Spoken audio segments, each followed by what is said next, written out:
and welcome to this edition of You and the Law. On You and the Law, we add law to the news. My name is Ekem Nidim. I'm a legal practitioner, and I'm always glad to know that you're there with me on this channel. In this edition of You and the Law, I am discussing issues of police brutality, and I am talking basically on how to deal with police brutality. As a practicing lawyer in Nigeria, I have had to come face to face with reports from clients, with reports from neighbors, from friends, about one case of police brutality or the other. And Nigerians are not strangers to this issue of police brutality. It's been widespread over and over for so many years now, and so on. And so the basic question here is, how do you deal with police brutality? Now, how to deal with police brutality is, first, you have to know your rights as a Nigerian citizen. And the section of the Constitution, the provision of the Constitution that directly deals with this would be the section that provides for the right to dignity of the human person. That right says that every Nigerian citizen is guaranteed the right to dignity of his human person. And that implies that you should not be maltreated by anyone. You can't be maltreated by the police. You should also be maltreated by the army, by the SSS, or by any other uniform organization of the Nigerian government. So your right to dignity of your human person is intact in the Constitution.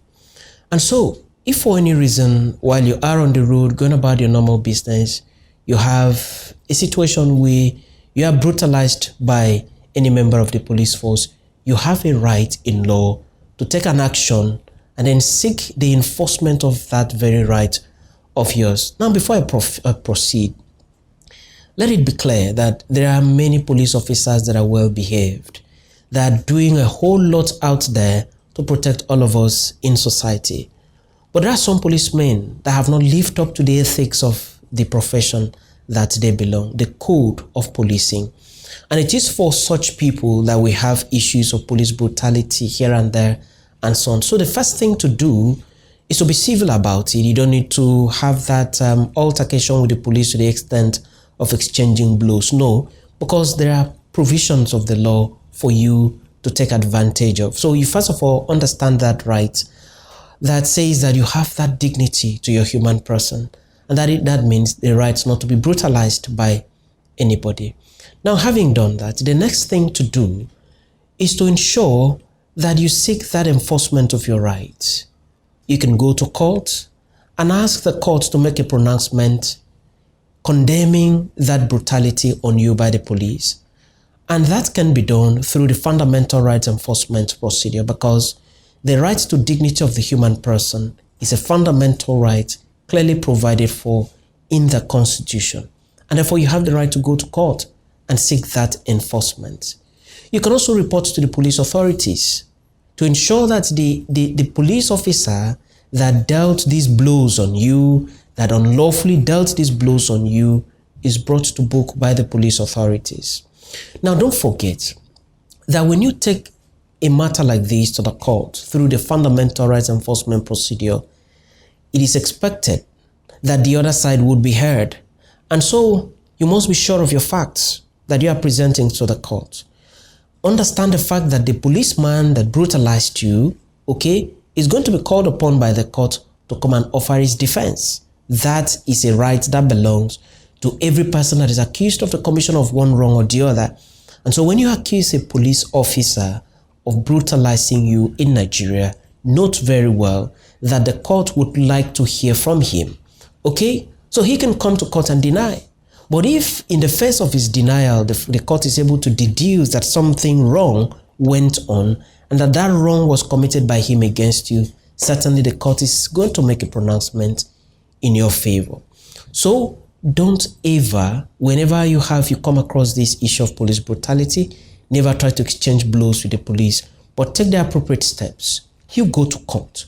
Now, when you go to court, what are the likely remedies available? What are the remedies available to you, the Nigerian citizen that has taken the police to court?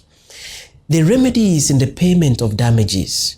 If the court pronounces that truly your rights have been infringed upon by the police officer, the court can make a pronouncement, okay, asking that police officer to pay you damages. And that damages is in sums of money determined mostly by the trial court, by the court. Now, who do you sue? You can sue the policeman directly in his name, okay? You can also join him with his employer. And his employer in this case is the Nigerian Police Force. So you can sue the policeman directly, or you sue him and join the employer to come and account for what was done to you, regarding the brutality that was meted to you. So the law frowns at all forms of police brutality. For the policemen out there that are doing so much to, save society from criminality, we thank you. We give thumbs up to you. But for those ones that are in the habit of brutalizing Nigerian citizens at will, note very well that there are provisions of the Constitution against this action of police brutality. You are not representing that institution the way it should be represented.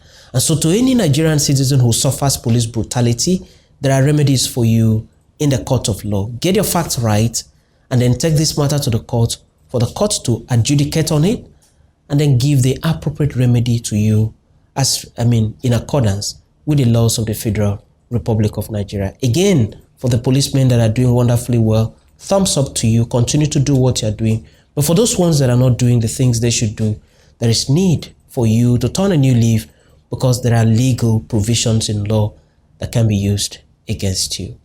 Thank you very much for watching this very episode of You and the Law. My name is Ekeminudim. I'm always your host on this show, and I'm always glad to know that you are following me every day on the show. Do remember that I can send you notifications every time a new video is posted, but what you need to do is to subscribe. The subscribe button is right there on your screen, and it's very easy for you to just click. That's in red. And once you do that, you subscribe and become a member of this community so that from time to time, notifications can be sent to you so that you can learn more about the basic principles of law. Because I believe that when we all have knowledge of our rights and responsibilities in society, society will be better off. Thank you very much, and do remain blessed.